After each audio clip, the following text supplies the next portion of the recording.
Praise the lord. అందరూ ఎలా ఉన్నారు? బాగున్నారా? మన 40 days fasting prayers heart transformation series last డేస్లో ఉన్నాం.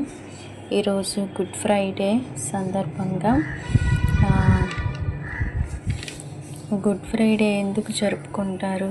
గుడ్ ఫ్రైడే రోజు సిలువ వేసిన యేసు ప్రభుని ఎందుకు జ్ఞాపకం చేసుకుంటారు? ఆ యేసయ్య సిలువలో పలికిన 7 మాటల్ని ఎందుకు అందరూ ధ్యానిస్తారు అనేది మనం చూసుకుందాం. గుడ్ ఫ్రైడే అనేది కేవలం ఒక రోజు కాదు, మన కోసం యేసు ప్రభు చేసిన గొప్ప ప్రేమ త్యాగాన్ని గుర్తు చేసే పవిత్రమైన పరిశుద్ధమైన రోజుగా గుడ్ ఫ్రైడేని ప్రపంచవ్యాప్తంగా యేసుని దేవునిగా అంగీకరించిన, ఆయన రక్తంలో కడగబడిన ప్రపంచ మానవ కోటి ప్రజలందరూ పవిత్రమైన రోజుగా గుడ్ ఫ్రైడేని అనుకుంటారు. యేసు ప్రభు పాపం చేయకపోయినా మన పాపాల కోసం సిలువపై బాధపడ్డాడు. మన తప్పుల కోసం ఆయన రక్తం కార్చాడు. బైబిల్ ఏం తెలియజేస్తుందో తెలుసా? మన అపరాధముల నిమిత్తము ఆయన గాయపరచబడి ఉన్నాడు. యెషయా 53:5. అయితే ఆయన సిలువపై పలికిన 7 మాటలు మనకి ఏం తెలియజేస్తున్నాయి అంటే దేవుని ప్రేమ అపారమైనదిగా తెలియజేస్తుంది. క్షమించడం అత్యంత శక్తివంతమైనదిగా, త్యాగం ద్వారా రక్షణ వస్తుంది. చూద్దాం 7 మాటలు ఏం చెప్తున్నాయి ఏంటి అని. సిలువపై యేసు ప్రభు చెప్పిన ప్రతి మాట మన జీవితాన్ని మార్చే శక్తి కలిగి ఉంది. మొదటి మాట, తండ్రి వీరిని క్షమించు. తండ్రి వీరేమి చేయుచున్నారో వీరెరుగరు కనుక వీరిని క్షమించమని ప్రభువారు తండ్రి అయిన దేవుణ్ణి వేడుకున్నారు.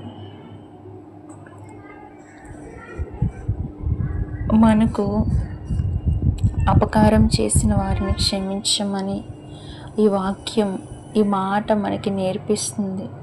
మనల్ని పెట్టిన వారిని, ఇబ్బంది పెట్టిన వారిని, మనం తప్పు చేయకపోయినా మన మీద నిందలు మోపే వారిని కూడా మనం క్షమించగలగాలి.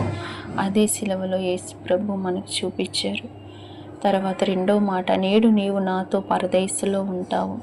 2 దొంగల్ని యేసు ప్రభుతో పాటు చెరొక అటువైపు ఇటువైపు కుడి ఎడం వైపు సిలువ వేసినప్పుడు ఒక దొంగ, ప్రభువా నీ రాజ్యంలో నన్ను కూడా జ్ఞాపకం చేసుకోవా అన్నప్పుడు దేవాది దేవుడు వెంటనే నేడు నీవు నాతో కూడా పరదేశంలో ఉంటావు అంటే పశ్చాత్తాపడిన వారికి రక్షణ సిద్ధంగా ఉందని చూపిస్తున్నాడు దేవాది దేవుడు. అలానే ఎవరు నీ యొద్దకు వచ్చి క్షమాపణ అడిగినా నువ్వు దేవుని మనసుతో, ఆయన ప్రేమతో క్షమించగలగాలి. 3వ వాక్యం బాధ్యతను గురించి తెలియజేస్తుంది. తల్లి వైపు తిరిగి ఇదిగో నీ కుమారుడు అని. యేసయ్యని ఎక్కువగా ప్రేమించిన శిష్యుని వైపు తిరిగి ఇదిగో నీ తల్లి అని తల్లి బాధ్యతని శిష్యునికి అప్పగించాడు. అందులో 3వ మాటలో ప్రేమ, బాధ్యత, సంబంధాల విలువలని తెలియజేస్తుంది. 4వ మాట, నా దేవా నా దేవా నన్నెందుకు విడిచితివి, ఎందుకు నా చెయ్యి విడిచిపెట్టితివి. బాధలో కూడా దేవుని ఆశ్రయించాలని గుర్తు చేస్తుంది. మన పాపముల విషయంలో, మన శాపం ఎన్ని విషయములలో పాపం చేసినప్పుడు పరిశుద్ధుడైన దేవుడు ఉండలేడు పాపం దగ్గర. అయినను నీ పాపాన్ని నీ ప్రభు పాదాల దగ్గర విడిచిపెట్టి ఆయనతో సహవాసాన్ని నువ్వు ఎప్పుడు విడిచిపెట్టకూడదు. ఆయనతో నీకున్న బంధాన్ని ఎప్పుడు విడవకూడదు.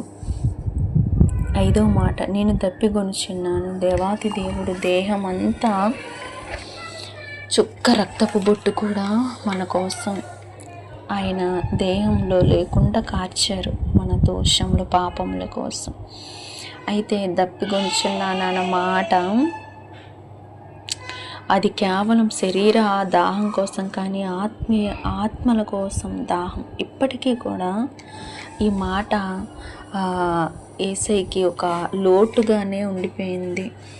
ఇప్పటికీ కూడా నా కోసం నా బిడ్డల్ని సంపాదించేవారు ఎవరున్నారు అని దేవుడు ఎంతోమందిని అడుగుచున్నాడు. ఈరోజు నీ కోసం, నా కోసం అనేక ఆత్మలు నశించిపోతున్నాయి, నేను తెలియకనే నశించిపోతున్నారు అనుకొని దేవుడు అడుగుతున్నాడు. దప్పిక అనేది శరీరం కోసము, ఆత్మీయ కోసం కూడా తెలియజేస్తుంది.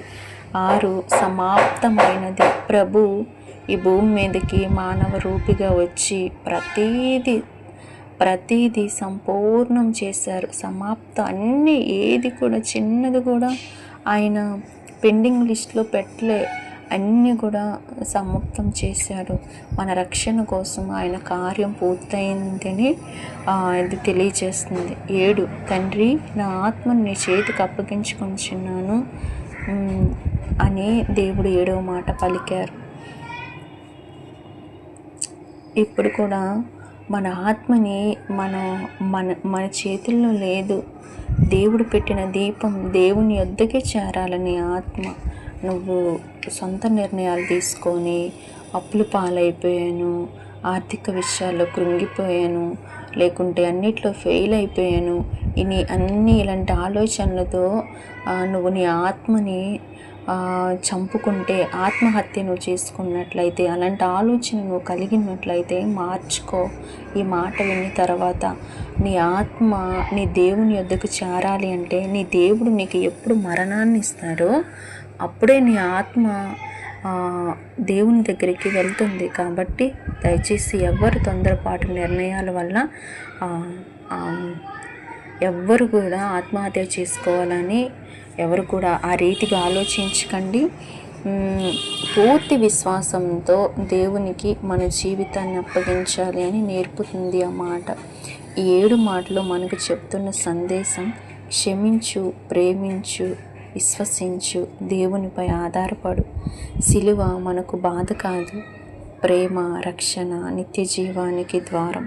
కళ్ళు మూసుకున్నట్లయితే ప్రార్థన చేస్తాను. మహాపరిశుద్ధుడ, మహాగణుడ, నీ ఘనమైన, పరిశుద్ధమైన, శ్రేష్టమైన నామనకు కృతజ్ఞతాస్తుతులు, స్తోత్రములు చెల్లిస్తున్నాను నాయన.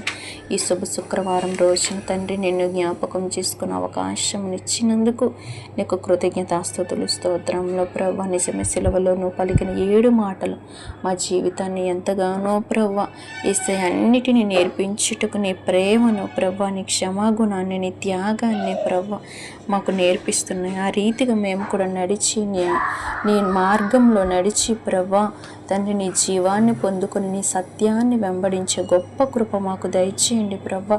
నీ వలె మేము కూడా అనేక మందిని క్షమించగలిగిన మనస్సు ప్రభా దయచేయమని సమస్తము తండ్రి నీ చేతికి అప్పగించుకుంటూ ప్రార్థన నజరేయుడైన యేసుక్రీస్తు నామములో ప్రార్థించి అడిగి వేడుకొనుచున్నాను నా పరలోకపు తండ్రి. Amen. Thank you. God bless you.